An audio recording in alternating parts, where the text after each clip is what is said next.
बेगम साहिबा, अल्लाह के नाम पे हमारी मदद करें, हमारे घर खाने को कुछ नहीं है। बेटा ये तो तुम्हारे पढ़ने की उम्र है और तुम भीख मांग रही हो। क्या नाम है तुम्हारा? आयशा नाम है मेरा। मेरे अब्बू मुझे स्कूल नहीं भेजते क्योंकि हम गरीब हैं, इसलिए मैं भीख मांग रही हूँ। ये तो बहुत गलत बात है। कहाँ है तुम्हारे अब्बू? चलो मैं बात करती हूँ। ये भी कोई तरीका है भला? आपने जो मदद करनी है वो कर दें, उनसे बात करने का कोई फायदा नहीं है। तुम्हारी मदद मैं सिर्फ तभी करूँगी जब तुम मुझे उनके पास लेके जाओगी, वरना मैं तुम्हें कुछ भी नहीं दूंगी। अच्छा तो ये बात है, आ जाए फिर। वो बैठे हैं सामने मेरे अब्बू।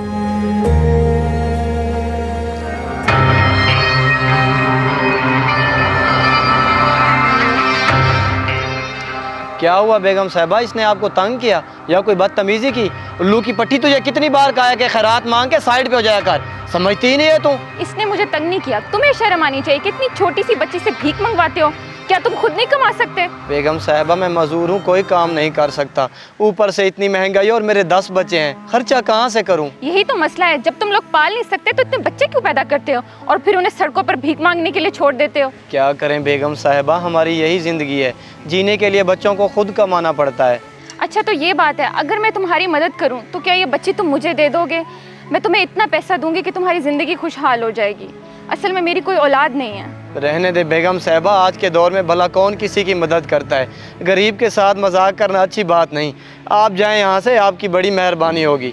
देखो मेरी बात का यकीन करो, मैं सच कह रही हूँ। औलाद की कदर उससे ही होती है जिसके पास ना हो। ये देखो, ये काफ़ी सारे पैसे हैं, ये रख लो, पर ये बच्ची मुझे दे दो। बेगम साहिबा आप तो इतनी अच्छी हैं, मैं समझ रहा था कि आप मजाक कर रही हैं। ठीक है बेगम साहिबा, आप इसे ले जाएं, लेकिन इसका खास ख्याल रखिएगा, मैंने इसे बहुत लाड प्यार से पाला है। तुम बेफिक्र रहो, मैं इसे अच्छे कपड़े और अच्छे खिलौने सब लेके दूंगी और सबसे बढ़कर इसे स्कूल में भी दाखिल करवाऊंगी। क्यों बेटा, चलोगी मेरे साथ? जी हाँ। बेगम साहिबा मुझे तो समझ नहीं आ रही कि मैं आपका शुक्रिया अदा कैसे करूं। बेटा जाओ इनके साथ, आज के बाद यही तुम्हारी अम्मी है।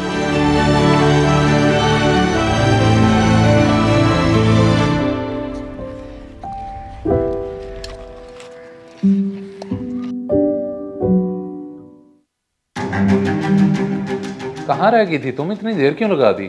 और ये बच्ची किसकी है? ये बच्ची मैं एक फकीर से लेके आई हूँ, आज से ये हमारी औलाद है। फातिमा तुम्हारा दिमाग तो नहीं खराब हो गया? पता नहीं वो किसकी बच्ची है, किसका खून है, और तुम उसे उठा के घर ले आई हो। कैसी बातें कर रहे हो? तुम मत भूलो कि हमारी कोई औलाद नहीं है। ये गरीब है, इसका बाप इससे भीख मंगवा रहा था, इसलिए मैं बेटी बना के इसे घर ले आई हूँ। कोई जरूरत नहीं है, तुम एक भिखारी को लेके घर आ गई हो। मैं इसे 1 मिनट भी यहाँ बर्दाश्त नहीं कर सकता। चलो बेटा बाहर। कुछ तो ख्याल करो अली, छोटी बच्ची है, अकेली बाहर कहाँ जाएगी? तुम चुप रहो और जाओ अंदर, इस बारे में एक लफ्ज भी ना बोलना। अली मेरी बात तो सुनो। अली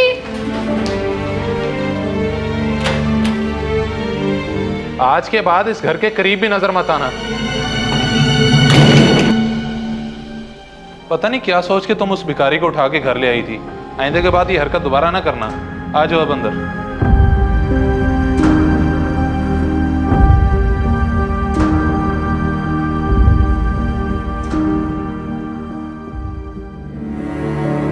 अब्बा मैं आ गई हूँ वापस। क्या हुआ बेटी, तू इतनी जल्दी वापस क्यों आ गई? वो तुझे इतने प्यार से तो लेके गई थी। जी वो तो मुझे लेके गई थी, लेकिन उनके शौहर बहुत गुस्से वाले हैं, उन्होंने मुझे घर से निकाल दिया। मुझे पहले ही पता था, मगर मैंने सोचा बेटा तेरी जिंदगी बन जाएगी, पर वही हुआ जिसका डर था। चलो आज तू आराम कर, कल से हम दोबारा काम पे जाएंगे। जी ठीक है अब्बा।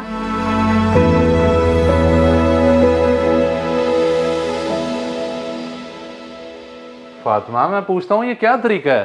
कल से तुम मुंह बना के बैठी हुई हो, ना खुद कुछ खा रही हो ना मुझे खाने को दे रही हो। अब छोड़ भी दो जिद। मुझे तुमसे कोई बात नहीं करनी, जाओ अपना काम करो। यार मैं क्या काम करूं, ऑफिस से पहले लेट हो चुका हूं, सुबह तुमने मुझे उठाया ही नहीं है। चलो शाबाश उठो, बैठ के नाश्ता करते हैं। एक बात बताओ, क्या तुम मेरी खुशी में खुश नहीं हो? हाँ मैं खुश हूँ, और मैं ये भी चाहता हूँ कि तुम भी खुश रहो। अगर ऐसी बात है तो वो बच्ची मुझे ला कर दो, फिर मैं खुश रहूंगी। मुझे हर वक्त औलाद की कमी महसूस होती है। अली मेरे यकीन करो, मैं तुम्हें कभी शिकायत का मौका नहीं दूंगी। अच्छा चलो ठीक है, तुम्हारी बात मान लेता हूँ, लेकिन मेरी एक बात सुन लो, पराई औलाद हमेशा पराई होती है। चलो अब उठो, जाके उसे ढूंढते हैं। चलें ठीक है, ये हुई ना बात।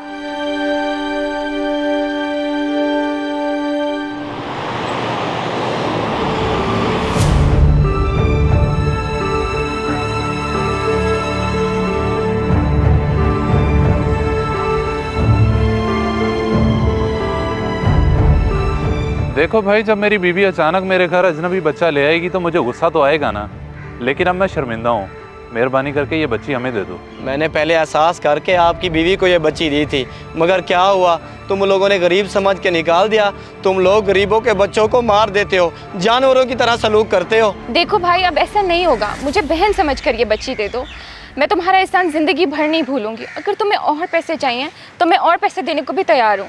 देखो, मान भी जाओ और मैं तुम्हें यकीन दिलाता हूँ कि तुम्हारी बच्ची के साथ दोबारा वैसा सलूक नहीं होगा। अब आप दोनों इतना शर्मिंदा हो रहे हैं और माजरत भी कर लिया, तो एक बार आखिरी मौका देता हूँ, मगर अब आइंदा अगर मेरी बच्ची को कुछ हुआ ना तो मैं आकर ले जाऊँगा। हाँ, ये मैं आपको बता रहा हूँ। हाँ, मैं तुमसे वादा करता हूँ, जैसा तुम सोच रहे हो वैसा अब दोबारा नहीं होगा। काश ये गुर्बत ना होती तो मैं अपनी बच्ची को कभी जुदा ना होने देता। ले जाएं, मगर एक बार इससे पूछ लें। हौसला रखो, हम तुम्हारी बेटी का खूब ख्याल रखेंगे और उसे बहुत खुश रखेंगे। क्यों बेटा, चलोगी हमारे साथ? हाँ चलूँगी आंटी, मगर मुझे डांटना मत। नहीं बेटा, तुम्हें तो हम बहुत प्यार देंगे, बल्कि पढ़ाएं लिखाएंगे, बड़ा अफसर बनाएंगे अपनी बेटी को।